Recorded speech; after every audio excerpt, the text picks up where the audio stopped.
Hi എല്ലാവർക്കും എൻ്റെ YouTube ചാനലിലേക്ക് സ്വാഗതം. ഇന്ന് ഞാൻ പറയാൻ പോകുന്നത് ഏപ്രിൽ മാസത്തിലെ മൂവീസ് സീരീസ് റിലീസ് ഡേറ്റിനെ കുറിച്ചാണ്. സോ ഒന്നും വൈകാതെ തുടങ്ങാം. 5 ആഴ്ചയുണ്ട് ഏപ്രിലിൽ. അപ്പോൾ ആദ്യത്തെ ആഴ്ച കഴിഞ്ഞിട്ടില്ല. കഴിഞ്ഞു ശരിക്കും. ഇന്ന് രണ്ടാമത്തെ ആഴ്ചയാണ്. എന്നാലും ആദ്യത്തെ ആഴ്ച രണ്ടാം തീയതി ഇറങ്ങിയ പുതിയ പടം വാഴ 2 സക്സസ്ഫുൾ ആയിട്ട് തിയേറ്ററിൽ ഓടുന്നുണ്ട്. അത് വളരെ നല്ല സിനിമയാണെന്ന് പറയുന്നത് ഞാൻ പേഴ്സണലി കണ്ടിട്ടില്ല. പക്ഷേ ഓഫ് കോഴ്സ് പുതിയ ഒരു ജനറേഷൻ ഓഫ് പുതിയ പിള്ളേർ തന്നെയാണ്. അവർ നന്നായിട്ട് ചെയ്ത് കയറി വരട്ടെ. റെഡി ഓർ നോട്ട് 2 മൂന്നാം തീയതി ഇറങ്ങുന്നുണ്ട്. റെഡി ഓർ നോട്ടിൻ്റെ സീക്വലാണ്. ആ പടം അടിപൊളി പടം എന്നൊക്കെ പറയുന്നുണ്ട്. ഓഫ് കോഴ്സ് ഫസ്റ്റ് പടത്തിൻ്റെ അത്ര വരില്ലെങ്കിലും ഓഫ് കോഴ്സ് നന്നായിരിക്കും എന്ന് വിശ്വസിക്കുന്നു. മൂന്നാം തീയതി സൂപ്പർ മാരിയോ ഗാലക്സി എന്ന് പറഞ്ഞ അനിമേഷൻ പടം വന്നിട്ടുണ്ട്. ഫസ്റ്റ് പടവും അതേപോലെ ഹിറ്റ് ആയിരുന്നു. സോ വീണ്ടും സീക്വൽസ് ആണ് ആദ്യ ആഴ്ച കൂടുതലുള്ളത്. പിന്നെ ഡ്രാമ ജെൻഡയുടെ പടം. ജെൻഡയ്ക്ക് ഇപ്പോൾ ചാകര പോലെയാണ് പടം. അപ്പൊ അതിന്റെ ഒരു തുടക്കമാണ് ഡ്രാമ. ഒരു മിനിറ്റ്. ഓക്കെ, അതാണ് ആദ്യത്തെ ആഴ്ചയുള്ളത്. രണ്ടാമത്തെ ആഴ്ചയിലുള്ളത് ദ ബോയ്സ്. ആമസോൺ പ്രൈമിൽ സീരീസിന്റെ ലാസ്റ്റ് സീസൺ വന്നിട്ടുണ്ട്. 8-ാം തീയതിയാണ് വന്നത്. 8-ാം തീയതി തന്നെയാണ് മിക്കതും വന്നത്. 8-ാം തീയതി ഹാപ്പി ബി ഹാപ്പി അല്ലു അർജുന്റെ പടത്തിന്റെ re release which is really good. 9-ാം തീയതി മിനിയേച്ചർ വൈഫ് എന്ന് പറഞ്ഞൊരു സീരീസ്, ഭാര്യനെ ചെറുതാക്കിയിട്ട് അങ്ങനത്തെ എന്തോ സംഭവമാണ്. അതൊരു സീരീസാണ് വരുന്നത്. 10-ാം തീയതി പള്ളിച്ചട്ടമ്പി. ഓഫ് കോഴ്സ് ഈ മാസത്തിലെ മോസ്റ്റ് എക്സൈറ്റഡ് ഫിലിം എന്ന് പറയാൻ പറ്റില്ല, കാരണം സെക്കൻഡ് പൊസിഷനിലാണ് ഞാൻ പടത്തിന് നിർത്തുള്ളൂ. വേറൊരു പടം വന്നിട്ടുണ്ട്, അത് ഞാൻ പറയാം.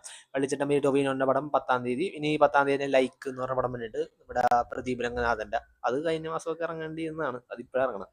പണ്ടങ്ങാനും ഷൂട്ട് ചെയ്ത പടവും.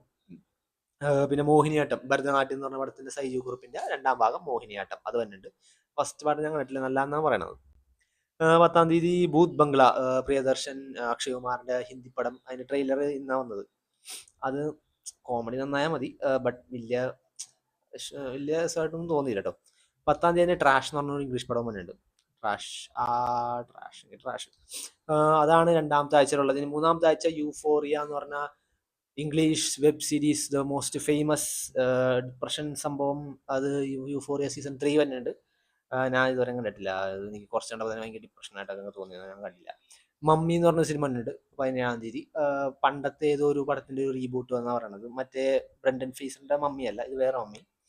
ഇത് അപ്പം 2, 3, മൂന്നാമത്തെ ആഴ്ച കഴിഞ്ഞ് 4-ാമത്തെ ആഴ്ച ഫ്രം സീസൺ 4 തന്നെ ഉണ്ട് 19-ാം തീയതി. ഫ്രമിന്റെ അടിപൊളി സീരീസ് ആണെന്നൊക്കെ പറഞ്ഞു, ഭയങ്കര ഇൻട്രസ്റ്റിംഗ് ആണെന്നൊക്കെ പറയുന്നുണ്ട്. സോ അതിന്റെ സീസൺ 4 വന്നിട്ട് ഞാൻ കണ്ടിട്ടില്ല. 23-ാം തീയതി സ്ട്രേഞ്ചർ തിങ്സിന്റെ അനിമേഷൻ സംഭവം വന്നിട്ടുണ്ട്. It's nobody is interested in animation സംഭവം, ബട്ട് സ്റ്റിൽ വന്നിട്ടുണ്ട്. 21-ാം തീയതി ആണ് the most awaited film of this month വരുന്നത്, പേട്രിയറ്റ്. മോഹൻലാൽ മമ്മൂട്ടി കോംബോ. ഒരു ഇടവേളയ്ക്ക് ശേഷം വീണ്ടും വരികയാണ്. ഫഹദ് ഫാസിൽ, കുഞ്ചാക്കോവൻ, നയൻതാര, പിന്നെ ദർശന, അങ്ങനെ കുറേ പേരുള്ള ഒരു സ്റ്റാർ കാസ്റ്റ് സംഭവം. അതിന്റെ ട്രെയിലറും വളരെ പ്രോമിസിംഗ് ആണ് തോന്നി. കാരണം ബിക്കോസ് ഓഫ് മഹേഷ് നാരായണൻ എന്ന ആൾ കൊണ്ടാണ്. Definitely excited. 24-ാം തീയതി മൈക്കിൾ ജാക്സന്റെ പടം വന്നിട്ടുണ്ട്. മൈക്കിൾ ജാക്സന്റെ പടം, the biopic of the great king of pop Michael. Michael Jackson ഭയങ്കര ഫേമസ് ആണ് because of that Epstein files സംഭവം. അതൊന്നും ഈ പടത്തിലുണ്ടാവില്ല. 24-ാം തീയതി ഏപ്പെക്സ് എന്ന് പറഞ്ഞ നെറ്റ്ഫ്ലിക്സിൽ ഒരു പടം ഇറങ്ങുന്നുണ്ട്. ഏപ്പെക്സ് നെറ്റ്ഫ്ലിക്സിലാണ് റിലീസ്. സോ അതാണ് 4-ാമത്തെ ആഴ്ച. ഇനി അവസാനത്തെ ആഴ്ച 5-ാമത്തെ ആഴ്ച മാൻ ഓൺ ഫയർ എന്ന് പറഞ്ഞ സീരീസ് ഇറങ്ങുന്നത് നെറ്റ്ഫ്ലിക്സിൽ. Which is series man on fire എന്ന് പറയുന്നത്.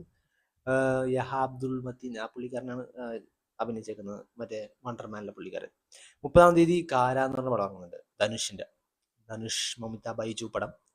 ഹോപ്പ്ഫുള്ളി നന്നാകട്ടെ. ഇനി ലാസ്റ്റ് പടം ഓഫ് ദിസ് മന്ത് പേടി.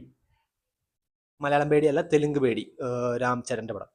അതൊക്കെയാണ് ഈ മാസത്തെ release movie series updates. And thank you for watching this.